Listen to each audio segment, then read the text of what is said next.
nakita niyong larawan? Bola po! Tama! Ito ay isang bola. Alam niyo ba kung ano ang hugis ng isang bola? Opo! Bilog po! Magaling! Ang bola ay hugis bilog. Ang ating kwento ay tungkol sa isang itlog ng manok na may kakaibang hugis. Ang pangalan niya ay Bilog. Alamin natin ang kanyang kwento na isinulat ni Al Santos at iginuhit ni Josefina Sanchez. Malungkot na naman si Bilog na itlog ng manok. Tinutokso na naman siya ng mga kalarong itlog.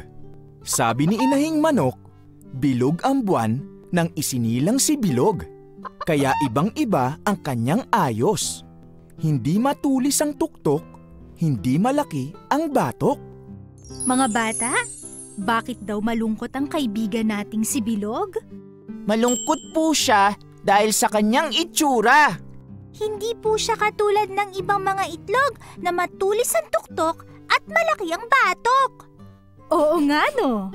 Ngayon, tingnan natin kung saan madalas iparis ang ating bida. Madalas ipari sa bola, lobo at holen si Bilog. Kaya minsan, umalis siyang masama yung loob. Pupunta ako sa malayong puok. Sabi niyang nagpagulong-gulong at nagpaikot-ikot. O ayan mga bata, saan ulit ipinari si Bilog? Sa bola po! Saka po sa lobo!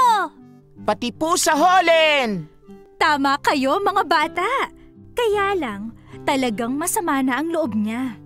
Ano pa kaya ang gagawin ng ating bida? Sumisikat na noon ang araw sa silangan. Nakita ng araw si Bilog sa isang taniman. Bakit ka malungkot? Tanong ng araw kay Bilog. Tinutokso nila ako dahil sa aking ayos. Walang masama sa pagiging bilog. Sabi ng araw. Masdan mong mabuti ang aking magiging ayos. Bilog! Pareho pala tayong bilog! Tuwang-tuwang sigaw ng itlog. Oo, tulad ng mga planeta sa kalawakan, tulad ng mundong iyong ginugulungan. Anang araw. Sa paggulong at pag-ikot ni Bilog, ano raw ang una niyang nakita? Ang araw po! Tama! At ano naman daw ang katulad ng kanilang hugis? Mga planeta po! Pati po ang mundo na siyang ginugulungan ni Bilog. Magaling! Ano pa kaya ang mga nakita ni Bilog? Sa paglaganap ng liwanag ng araw, nagigising ang mga tanim sa paligid ni Bilog. Bakit ka malungkot? Tanong ng pakwan sa itlog. Tinutokso nila ako dahil sa aking ayos. Sagot ni Bilog. Ang mga paris namin? Sabi ng pakwan, ay lalong tumatamis kapag namimintog. Kaya walang masama sa pagiging bilog. Mga bata, ano raw ang sumunod na nakita ni Bilog? Pakwan po! Tama! Ang sabi ng pakwan ay lalo raw silang tumatamis kapag namimintog. Teka, may isa pang nakita si Bilog. Ano kaya ito? Maya-maya'y nagdaan ang gulong ng jeep. Bakit ka malungkot? Tanong nito sa itlog. Tinutokso nila ako dahil sa pagiging bilog. Sagot ni Bilog. Isipin mo, batang itlog. Sabi ng gulong, kung di ako bilog, paano ako aabot sa sasakyan para mapalitan ng gulong na pumutok? Kung wala ako, may kotse bang haharurot? Sige nga mga bata, ano raw ang huling nakita at nakausap ni Bilog? Gulong po! Magaling! At ano ang sabi ng gulong tungkol sa nagagawa niya?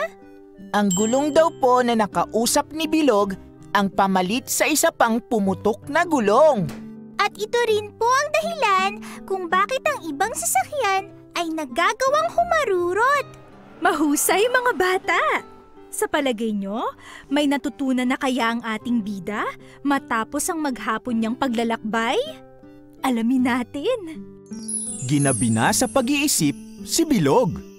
Wala naman yatang masama sa aking ayos. Babalik ako sa mga kapatid ko't inahing manok. Nasalubong ng buwan si Bilog. Ginabi ka yata sa paglilibot. Bati ng buwan. Ihahatid kita sa pag-uwi, batang itlog. Kahit pagod, masayang nagpaikot-ikot si Bilog. Naku! Ginabi na pala ang ating bida. Mabuti na lang at may naghatid sa kanya pauwi. Ito ba ay ang A. Araw, B.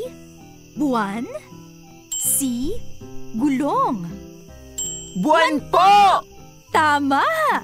At dahil nga sa kabaitan ni Buwan, ay nakauwi si Bilog sa kanyang mga kapatid at inahing manok. O ngayon mga bata, balikan natin ang iba't ibang bagay na hugis bilog na binanggit sa ating kwento. Una po, ang bola. Tapos po, lobo. Pati na rin po ang holen. Kasama rin po ang araw. Sumunod po ang mga planeta. Kasali rin po ang pakwan. Tapos po, ang gulong. At panghuli po, ang buwan. Ang huhusay nyo mga bata! Natatandaan nyo nga ang lahat ng mga bagay na hugis bilog na binanggit sa ating kwento. At nalaman din natin ang kahalagahan o kakayahan ng mga bagay na hugis bilog. Kaya nga, natuwa na ang ating bida dahil hindi raw niya dapat ikahiya ang pagiging bilog niya. Tandaan nyo mga bata, anuman ang inyong itsura, hindi ito dapat ikahiya. Dahil lahat tayo, magkakaiba man, ay may halaga at mga kakayahan. Dapat lamang na ang mga kakayahang ito ay lagi nating ginagamit sa mabuti, gaya ng palaging pagtulong sa ating kapwa. Hanggang sa muli!